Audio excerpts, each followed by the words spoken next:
Hello everyone, and welcome to SUNUP. I'm Lyndall Stout. Oklahoma has come a long way in recent years in our ability to grow wheat during challenging conditions, be it weather, insects, or disease. Today on SUNUP, we want to return to the North Central Research Station at Lahoma for the recent Wheat Field Day. Let's start with variety development and our wheat breeder, Brett Carver. Of course, we're always working on new things. That's the name of the game, is to develop something new and better. And we have something, I think, new and better. We just need to decide which one is the best of those. And one that I have a lot of confidence in is an experimental that's right beside me is the OK09125. It's a descendant of the variety Overly that came from Kansas State University. We wanted to take some of the fantastic characteristics of Overly, like its yield potential and some disease resistance characteristics, and transfer those to a progeny that would be best adapted to Oklahoma. And so we were able to do that. This line does show some better protection against some very pesky diseases that I just generally group in the leaf spotters. And there are several leaf spotters, but one that comes to mind right away is tan spot. Overly had great tan spot protection. This one does too as well.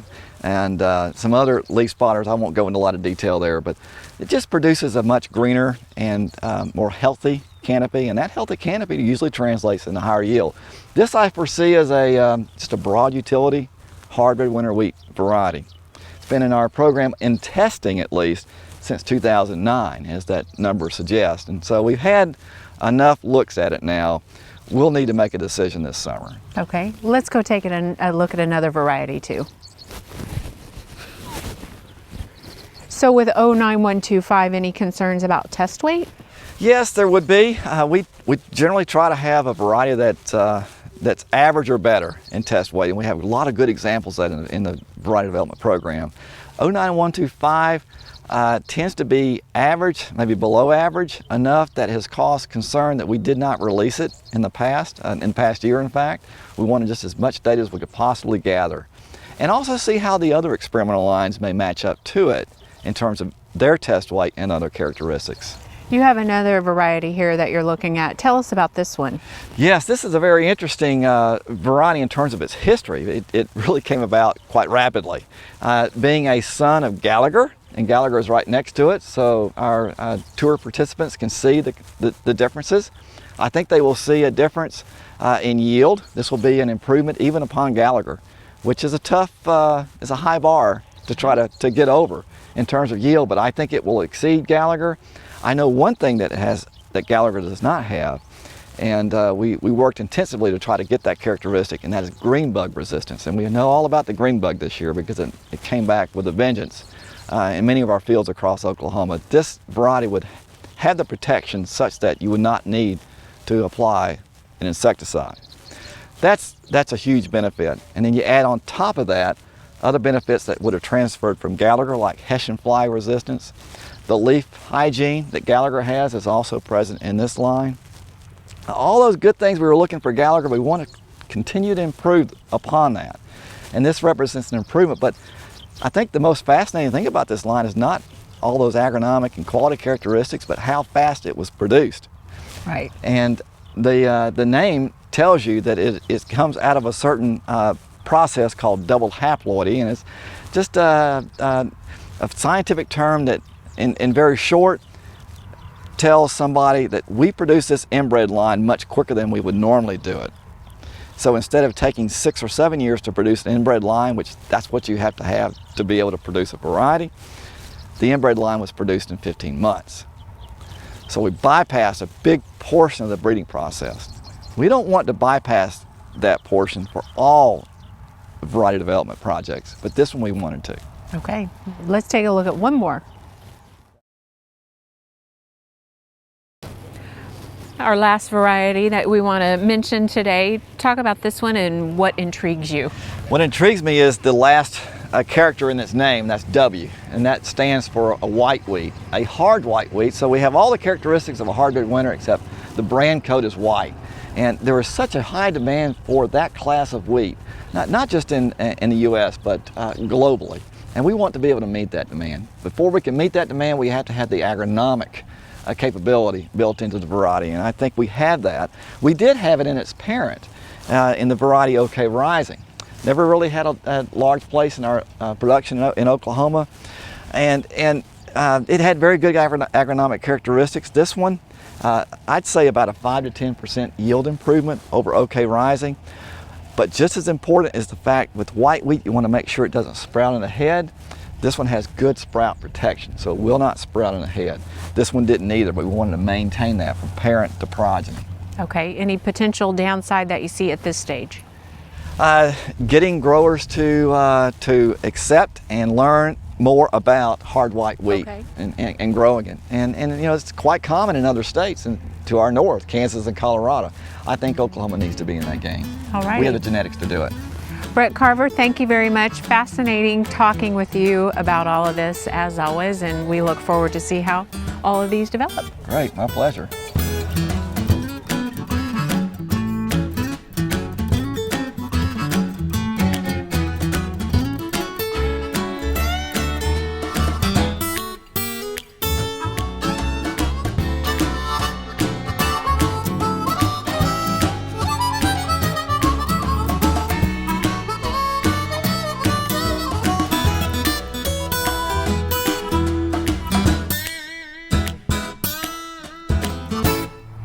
We want to talk no-till now with Jason Warren, our Soil and Water Conservation Extension Specialist. And Jason, you have some research set up. Sort of tell us how you've got things organized and what this line right here means between these two plots. All right. Well, we've been blessed by the son of my predecessor. Started this study in 2006. And so on my left, we've got a plot here that has not been tilled since 2006. And then over here, we have a tillage treatment that's been tilled during that time. And then this field would have been cultivated prior to the establishment of these no-till plots. So it's been raining the past few days or couple of weeks, and you were able to observe some things with the soil. Tell us what you've found and what the differences are between these two plots here. Yeah, it's really nice to have this rain and to be able to see some of the benefits here at the field day today of no-till versus conventional. One of the things we see is a difference in the near surface soil condition that is a result of the hydrology of this no-till soil. And so it's got improved structure, it's got better infiltration, and good surface residue cover, whereas this, you know, it's more like mud. Right. Yeah. So give us an example. The sheen on the surface, you know, and that's indicating that this has at least had some level of free water sitting on it for a little bit. Maybe not more than a few hours, but during the rainfall event, this surface was wet, as in having water sitting on it. And then when you feel it and look at it, it's sticking to my hands. I mean, this is mud. And that's all fine. You know, when we cultivate our soils, we can create divots on this nearly level land. Those divots will hold water and then it'll slowly infiltrate. But one of the challenges with that, which we don't have today because it's a beautiful cool day, we've got a full canopy of wheat here, but that water on the surface is more apt to be evaporated. If we did not have this wheat here, say if it were in the fall and this same soil conditions was found, that water is more available to be lost to the atmosphere because it's not in the ground. It's just kind of sitting on the surface in the top few inches of soil. And then compare that to, this is the underneath side of the no-till soil. And so it's moist, and the crop is going to be off to the races as far as taking moisture and the availability of moisture. But that water, it's not as if we got less rain 3 feet away. It is the fact that the water that hit this soil that I'm holding went down into the ground. instead of being perched on the surface as mud. And the benefit of that is it's now protected from evaporation. The crop can still get it because the crop's still got roots 2, 3, 4 feet deep, but now it's protected from the evaporation that can occur. So that's one of the benefits of no-till. And the way that happens is you've got all this nice residue on the surface, and you're starting to see some nice granular structure development. See how all that just falls apart in my hand? It's got that moss and everything growing on the surface. That's a nice stable soil system in contrast to the mud. And again, we can easily grow crops in that, but the hydrology of it's a lot different. And you know, if we get another rain, which one of these do you think is going to have runoff that's going to go into the stream? Right, this one. This one here. We've all been talking about the rain. Say we get 2 inches of rain, how does it benefit the soil profile in the conventional till versus no-till? Well, the thing about it is again, in this tilled environment, that soil surface is gonna crust over and effectively seal up. So we're gonna depend on these depressions to hold water and then slowly infiltrate, because our infiltration rate is just gonna be lower. And compared to the no-till, where you've got all this nice aggregation, I mean, water can move through this. You can see it, I hope, in the camera. And so we can get rain, it goes into the soil. 2 inches may not even create a lot of runoff in this cultivated field, particularly because we have a standing wheat crop. But say we get 2 inches tomorrow on top of that mud, then that 2 inches is going to run into the ditch, whereas we've still got lots of capacity to take on more water. And that's the very interesting thing about it, is once you create mud's not going to take much more water. But this nice soil structure, it's going to take water until the entire profile is full. And so that we're standing on a concrete silt loam, this soil, if it's completely dried out, it would require up to in excess of 8 inches of water to fill it back up. Whereas this soil is still going to require that same 8 inches, but if you get all that 8 inches inside of a week, a great deal of that's going to run off. What a great explanation. Jason Warren, thanks a lot. Thanks.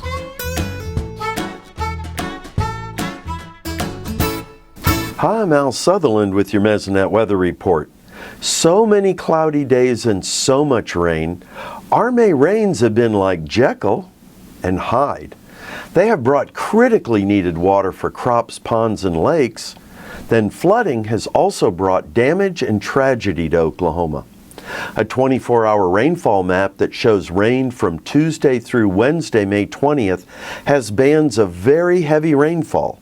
In the small red area in Jefferson County, rainfall was estimated at over 8 inches in a 24-hour period. Light orange areas had 5 or more inches of rain. The light orange area in McLean County was where a drowning death occurred due to a vehicle being swept off the roadway. Background colors on this map are radar rainfall estimates provided by the National Weather Service's Arkansas Red River Forecast Center. A 14-day map through Wednesday, May 20th, shows a fairly strong break in rainfall amounts between areas south of I-40 and those to the north. There are a lot of double-digit rainfall amounts south of I-40. To the north, rainfall amounts were single-digit and many were below 5 inches. Here's Gary with news of our rapidly fading drought. Thanks, Alan. Good morning, everybody. Well, have you had enough rain? I think we all have by now, but at least we've gotten rid of a lot of that drought. So let's take a look at that latest U.S. Drought Monitor map, see where we stand. And it's quite a milestone. For the first time since March 8th of 2011, there is no extreme or exceptional drought, that's the D3 or D4, on the Oklahoma Drought Monitor map. And that's been a long time coming, of course. And on that March 8th, 2011 map, we see a building drought, while our current drought map shows a dying drought. So later on in 2011, of course, as that summer wore on, the drought got extremely severe. Now before that March 8, 2011 map, you have to go all the way back to August 12, 2008 to see extreme drought on the drought monitor. So let's hope it's a little bit longer wait for its return this time. And as a reminder, here's the amount of extreme exceptional drought at its highest And 97% of the state in that D3, D4 drought way back on August 7th of 2012. That's something we definitely don't want to see return. So lots of rain, lots of flooding, tornado, severe weather unfortunately, but a lot less drought than what we had a month or two ago. That's one of the good things. That's it for this time. We'll see you next time on the Mesonet Weather Report. Kim Anderson, our crop marketing specialist, joins us now. Kim, obviously the wheat is maturing around Oklahoma. What are you observing and hearing from producers around the state? Well, the last 30 days has been quite a turnaround in wheat. We had the wheat crop at about 80 million bushels. It's probably around 120 million now. That's about a 50% increase in production. There's some concerns about the potential quality of it, especially if it continues to rain, and we've had some lodging in it. We'll have to wait and see what kind of problems we have as we get into harvest. And there's that one other problem of those sucker heads and two different maturity levels of the wheat. Now, in terms of production, you mentioned a substantial increase in the estimate for Oklahoma. How does it look overall? Well, overall, we've got higher hard red winter wheat production than last year. It's estimated to be about 853 million bushels compared to 738 last year, 5-year average of 857. So right at average now. The U.S. production, just a little over 2 billion bushels compared to about the same as last year. A little less than average, 2.12 billion on that 5-year.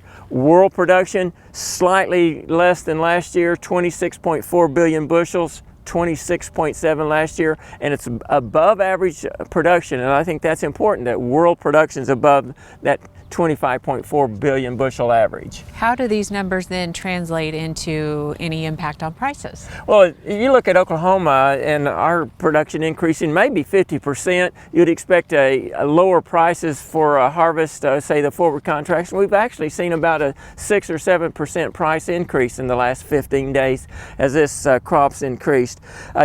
You look at the stocks to use ratios, used to, I talked about the ending stocks, but stocks to use on the U.S. is 37% compared to 34.5 last year, a 5-year average of 31.5.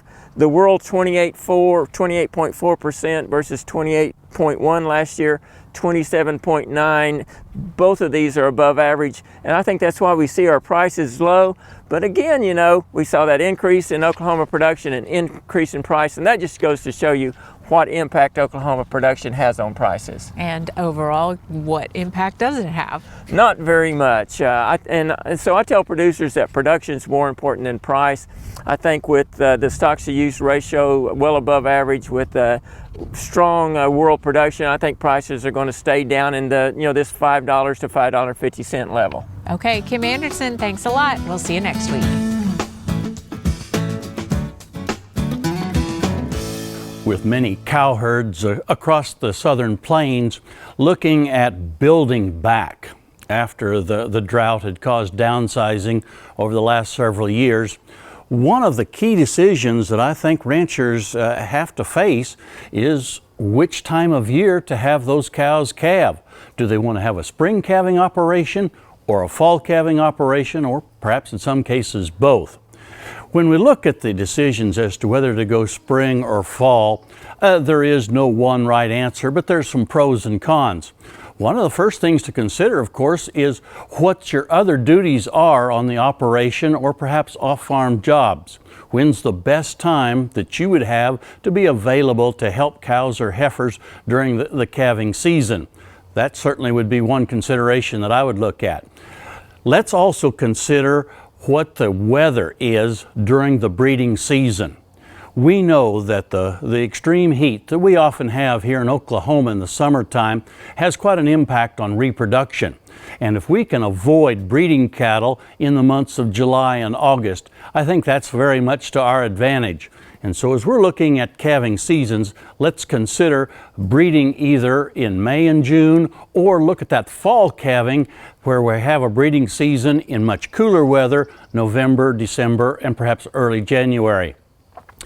During the calving season, what is the weather going to be? I think that's another key consideration. I really like fall calving for this reason. It's much more pleasant to calve cattle out in September and October when you have to get up in the night and go out and check those heifers. The weather is usually much more pleasant than it is in February and March.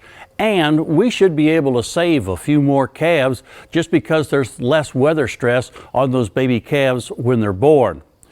Other considerations that I would take into account is the overall reproduction of the herd. Several different universities have made comparisons of fall versus spring calving. And in almost every case, the fall calvers have a little higher reproductive rate than do the spring calvers in the same environment. Why would that be?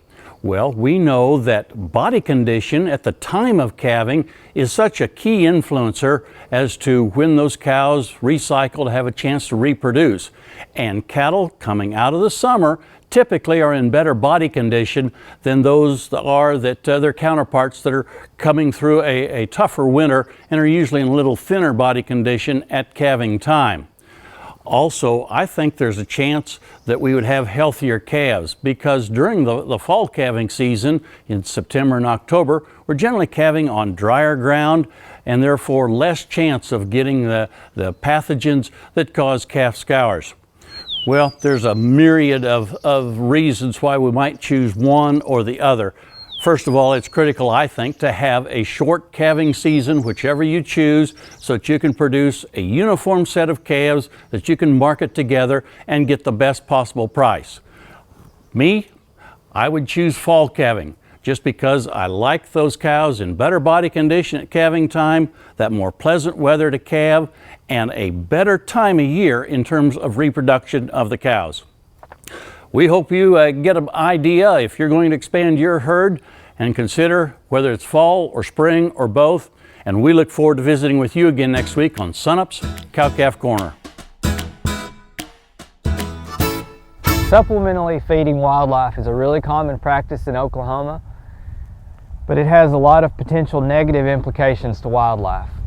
One of the primary is that grain harbors Aspergillus flavus, which is a fungus that can produce a toxin known as Aftatoxin. This toxin can harm a lot of animals, including humans, but it's particularly problematic for birds such as wild turkey and bobwhite. It's been reported that concentrations as low as 100 parts per billion can cause immune problems in wild turkey. Research at Oklahoma State has found that in the summer months, corn often harbors aflatoxin levels well in excess of 3,000 parts per billion.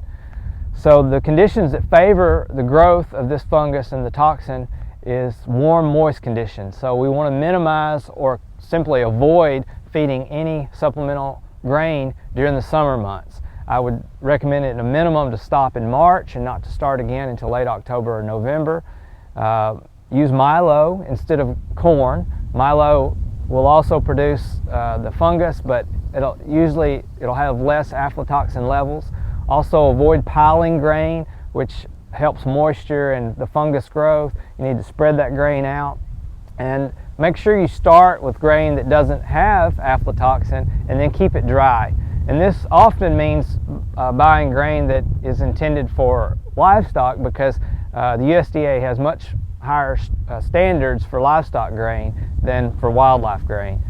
But the best recommendation is simply not to feed supplemental grain to wildlife. So consider these practices to minimize or avoid potential toxicity to wildlife if you're managing for white-tailed deer or wild turkey on your property. Finally today, for many people, Memorial Day weekend is the official start of the summer grilling season. So we thought it was a great time to take a look back at a favorite and tasty SUNUP story on the Vegas strip steak. Here's SUNUP's Dave Deacon. Hear that? That isn't the sound of just any steak. That is the sizzle of a steak with so much flair, it had to be called the Vegas strip steak.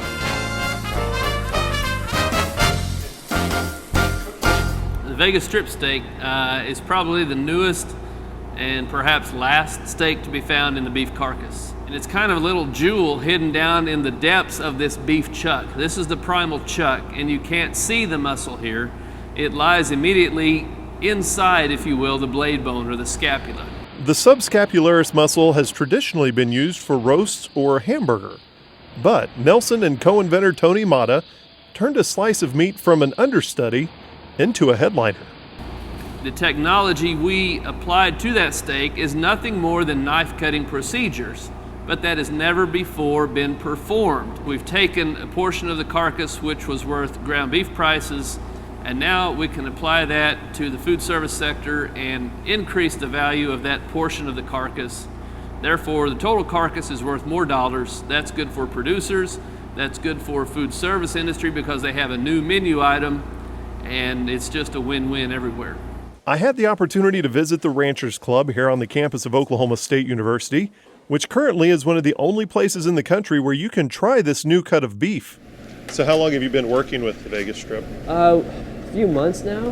We haven't had it terribly long. We've been running it mostly as specials, just trying to kind of figure out what we want to do with it, because we want to have the Vegas strip steak. And so yeah, we've been kind of running a few different things, using it on pastas and lunch specials, that kind of thing. Sous Chef Kyle Hennessy prepared the steak 2 ways for myself and Robert M. Kerr Food and Agricultural Products Center's Jim Brooks. Thank you very much. Thank you. Now, you're not going to be able to find this just at any restaurant right now.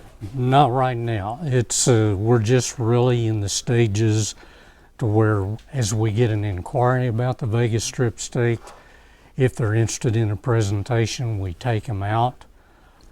And we've had 2 presentations in the last 30 days, and the response has been very, very surprising and overwhelming, actually, by 2 chefs. From what I understand, this is becoming popular on the East Coast and the Baltimore area and Chicago. Yeah, there's a chef, Rick Gresh, with the James Hotel in Chicago.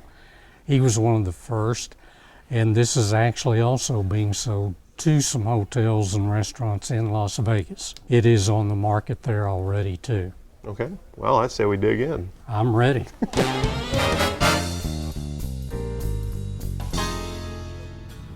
Thanks so much for joining us this week. I'm Lyndall Stout, and we'll see you next time at SUNUP.